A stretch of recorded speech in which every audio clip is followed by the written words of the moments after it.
ಪತ್ರಕರ್ತ ಮಿತ್ರರು ಮತ್ತು ಸೋಷಿಯಲ್ ಮೀಡಿಯಾ ರಿಪೋರ್ಟರ್ಗಳಿಗೆ ಎಲ್ಲರಿಗೆ ಈ ಶುಭ ಮುಂಜಾನೆಯ ನಮಸ್ಕಾರಗಳು. ಇವತ್ತು ಈ ಪ್ರೆಸ್ ಮೀಟ್ ಮಾಡೋಕ್ಕೆ ಕಾರಣ ಏನಪ್ಪ ಅಂತಂದರೆ, ನನ್ನ ಸೋಷಿಯಲ್ ಮೀಡಿಯಾ ಅಕೌಂಟ್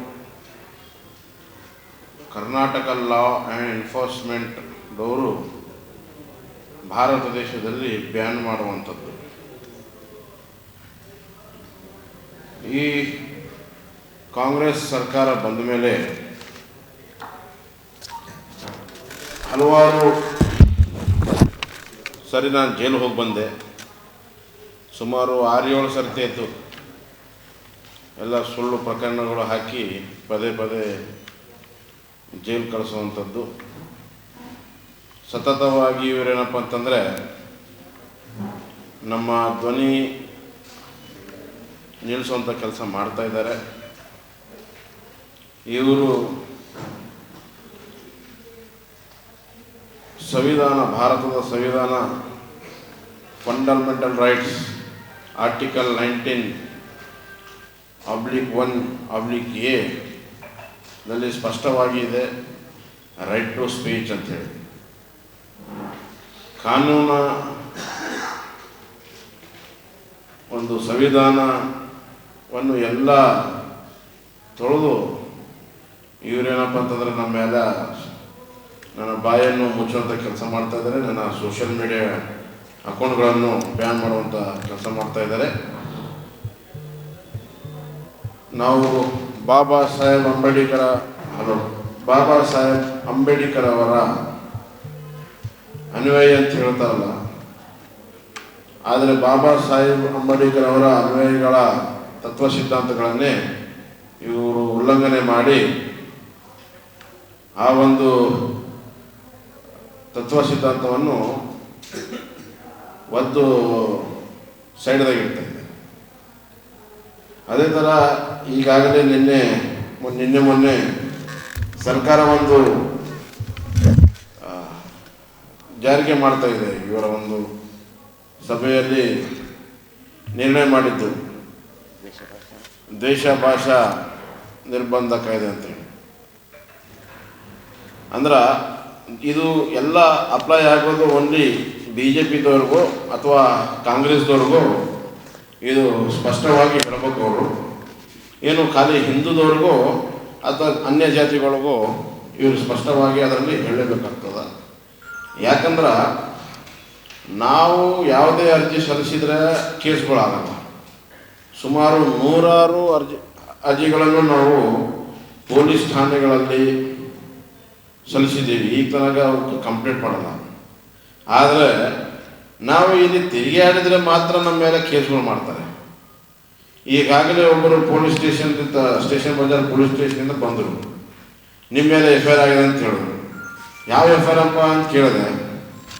ಅವ್ರು ನೋಡಿದ್ರೆ 9 ತಾರೀಕು FIR ಮಾಡ್ಕೊಂಡಿದ್ದಾರೆ. ಬಂದು ನನಗೆ ಹೇಳ್ತಾರೆ, ನೀವು ಪ್ರೆಸ್ ಮೀಟ್ ಮಾಡಬಾರ್ದು, ಬಂದು ನೋಟಿಸ್ ಈಗ ಸಲ್ಲಿಸ್ತಾರೆ. ನಾನು ಮತ್ತು 9 ತಾರೀಕಿಂತ ಈಗ 12 ತಾರೀಕು ಆಗ್ತಾಯಿದೆ. ಈಗ ತನಕ ಮಕ್ಕೊಂಡ್ರಿ ಅಂತ ಕೇಳಿದೆ. ಇಲ್ಲ, ನೀವು ಪ್ರೆಸ್ ಮೀಟ್ ಮಾಡತ್ತೀರಿ, ಅದಕ್ಕೆ ಪ್ರೆಸ್ ಮೀಟ್ ಮಾಡಬಾರ್ದು, ಅದಕ್ಕೆ ನಿಮ್ಗೆ ಏನಂತಂತಾರೆ ಇದು ನೋಟಿಸ್ ಕೊಡ್ತೀವಿ ಅಂತ ಹೇಳ್ತಾರೆ. ಅದು ಕೇಸ್ ಅಂತ ಏನಂದರೆ ಇಂಟ್ರೆಸ್ಟ್ ಕೇಳಬೇಕಾಗ್ತದೆ ಮೇಡಮ್ಗೆ. ನಾವು ಗುಲ್ಬರ್ಗದಾಗ ಓಡಾಡಿದರೆ ಯಾರು ನಮ್ಮ ದುಶ್ಮನರು ನಮ್ಮ ನೋಡಿಬಿಟ್ರೆ ಅಲ್ಲಿ ಒಂದು ಕೇಸ್ ಆಗಿಬಿಡಂತದೆ. ನಮ್ಮ ಪೇಶಿಗಳದ ಕೋರ್ಟ್ಗೆ ಹೋಗ್ತಾ ಇದ್ದೀವಿ, ಪೇಶಿ ಅಟೆಂಡ್ ಆಗ್ತಾ ಇದ್ದೀವಿ.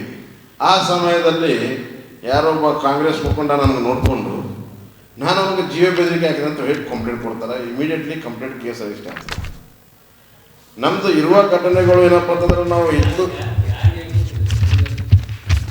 ಯಾರಿಗೆ ಹಾಕಿಲ್ಲ ರೀ, ಕೊಟ್ಟಿದ್ದು ನೋಟಿಸ್ ನಿಮ್ಮ ಮೇಲೆ ಜೀವ ಬೆದರಿಕೆ ಆಗಿದೆ ಅಂತೇಳಿ ಕೇಸ್ ಸ್ಟೇಷನ್ ಬಜಾರ್ ಪೊಲೀಸ್ ಠಾಣೆಯಲ್ಲಿ. ಕಂಪ್ಲೇಂಟ್ ಹೆಸರು ರಾಮ್ ಅಂತ. ಯಾರು? ಶ್ರೀರಾಮ್.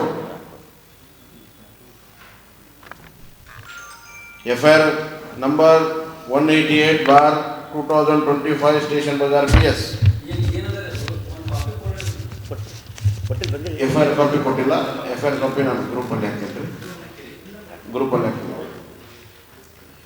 ಅಂದ್ರೆ ವಿಷಯ ಏನಪ್ಪ ಅಂತಂದ್ರೆ ನಾವು ಕಲ್ಯಾಣ ಕರ್ನಾಟಕ ಭಾಗದಾಗ ಓಡಾಡಬಾರ್ದು, ನಾವು ಇವ್ರ ಮುಂದೆ ಧ್ವನಿ ಎತ್ತಬಾರ್ದು, ನಾವು ಇವ್ರು ಮಾಡ್ತಿರುವ ಹಗರಣ ಎತ್ತಿ ತೋರಿಸ್ಬಾರ್ದು, ಇಲ್ಲಿ ನಡೀತಿರುವ ಪೊಲೀಸರಿಂದ ಎಕ್ಸ್ಟ್ರಾಷನ್ ಅಥವಾ ಆಫೀಸ್ಗರುಗಳಿಂದ ದಬ್ಬಾಳಿಕೆ ಅದನ್ನು ನಾವು ಎತ್ತಿ ತೋರಿಸ್ಬಾರ್ದು. ಇದಕ್ಕಾಗಿ ಏನಪ್ಪ ಅಂತಂದರೆ ಎಲ್ಲರೂ ನಮ್ಮ ಬಾಯನ್ನು ತಡೆ ಇಡೋಕ್ಕೆ ಪ್ರಯತ್ನ ಮಾಡ್ತಾ ಇದ್ದಾರೆ. ಇದನ್ನು ಎಷ್ಟೇ ಪ್ರಯತ್ನ ಮಾಡಿದ್ರೂ ಸಹ ಕಲಬುರಗಿ ಸಾರ್ವಜನಿಕರು ಮತ್ತು ಎಲ್ಲ ಪತ್ರಕರ್ತ ಮಿತ್ರರು ನಮ್ಮನ್ನು ಎತ್ತಿ ತೋರಿಸುವಂಥ ಕೆಲಸ ಮಾಡ್ತಾರೆ ನಮ್ಮ ಭಾವಿಸೋದ. ಮತ್ತು ಸಾರ್ವಜನಿಕರು ಏನಪ್ಪ ಅಂತಂದರೆ ಎಲ್ಲಿ ಹೋದರೂ ನಮ್ಗೆ ತಾವು ಮಾಡ್ತಾ ಇರುವ ಕೆಲಸ ಸಮಾಜ ಸಲುವಾಗಿ ಮಾಡ್ಲತ್ತೀರಿ, ಅವ್ರು ಎಷ್ಟೇ ಬಾಯಿ ಮುಚ್ಚಕ್ಕೆ ಪ್ರಯತ್ನ ಮಾಡಿದ್ರು ಸಹ ಅವರು ಅದರಲ್ಲಿ ವಿಫಲರಾದಾರ ಅಂಥೇಳಿ ಜನರೇ ಇವತ್ತು ನಮಗೆಲ್ಲ ಕಡೆ ಹೇಳ್ತಾ ಇದ್ದಾರೆ. ಅದಕ್ಕೆ ಈ ಒಂದು ಮಾಡಿದ್ದು ನನ್ನ ಸೋಷಿಯಲ್ ಮೀಡಿಯಾಕ್ಕೆ ಬ್ಯಾನ್ ಮಾಡಿದ್ದು ಇದಕ್ಕೆ ನನ್ನ ಖಂಡನೀಯ.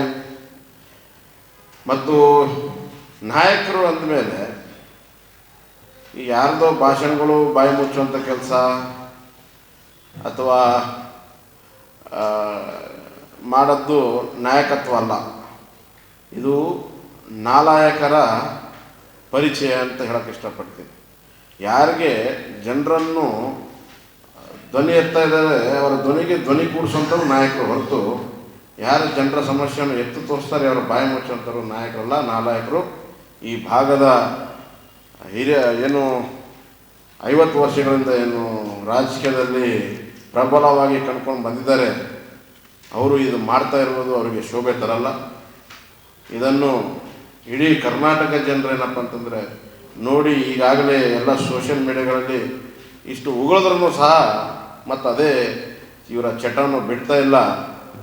ನಾನು ಈ ಒಂದು ಪ್ರೆಸ್ ಮೀಟ್ ಮುಖಾಂತರ ಹೇಳೋಕ್ಕೆ ಇಷ್ಟಪಡ್ತೀನಿ, ಈಗಾದರೆ ಸುಧಾರಿಸ್ಕೊಳ್ಳಿ, ಇಲ್ಲಂದರೆ ಮುಂಬರುವ ದಿನಗಳಲ್ಲಿ ಈ ನಮ್ಮ ಕಲಬುರಗಿಯ ಭಾಗದ ಜನರು ತಮ್ಮನ್ನು ಒಳ್ಳೆಯ ಉತ್ತಮದಿಂದ ಉತ್ತರ ಕೊಡಬೇಕಾಗ್ತದೆ, ಉತ್ತರ ಕೊಡ್ತಾರೆ ಅಂತ ನಾನು ಭಾವಿಸ್ತೀನಿ. ಇದೇ ಥರ ಈ ಒಂದು ಸೋಷಿಯಲ್ ಮೀಡಿಯಾ ಏನು ಬ್ಯಾನ್ ಮಾಡಿದ್ರು, ನನ್ನ ಹೊಸ ಸೋಷಿಯಲ್ ಮೀಡಿಯಾ ಅಕೌಂಟನ್ನು ಮೆನ್ಷನ್ನು ಈ ಒಂದು ಪ್ರೆಸ್ ನೋಟಲ್ಲಿ ನಾನು ಮಾಡಿದ್ದೀನಿ. ಜನಸಾಮಾನ್ಯರಿಗೆ ಆ ಒಂದು ಒಂದು ಸೋಷಿಯಲ್ ಮೀಡಿಯಾ ಮುಖಾಂತರ ನಾನು ಮತ್ತು ನನ್ನ ಸಮಾಜ ಸೇವೆಯನ್ನು ಇದೇ ಥರ ಮುಂದುವರಿಸ್ತೀನಿ. ಯಾರೇ ಎಷ್ಟೇ ಅಂಜಿಸಿದ್ರು, ಯಾರು ಎಷ್ಟೇ ನಮಗೆ ಕೇಸ್ ಹಾಕಿದ್ರು, ಸುಳ್ಳು ಕೇಸ್ ಹಾಕಿದ್ರು, ಯಾರು ಎಷ್ಟೇ ನನ್ನನ್ನು ಬಾಯಿ ಬಂದ್ ಮಾಡೋಕ್ಕೆ ತಡೆಯಿದ್ರು ನಾವು ಇನ್ನು ಜರುಗೋದಿಲ್ಲ. ಇದಕ್ಕನ್ನು ಹೀಗೆ ಮುಂದುವರಿಸ್ತಾ ಹೋಗ್ತೀವಿ. ಇನ್ನು ನಮ್ಮ ಲಕ್ಷ್ಮೀಕಾಂತ್ ಅನ್ನೋರಿಂದ ಮಾತಾಡಬೇಕು. ಇನ್ಸ್ಟಾಗ್ರಾಮು ಫೇಸ್ಬುಕ್ ಎರಡು ಡಿಲೀಟ್ ಮಾಡ್ಯಾರ. ಮತ್ತೆ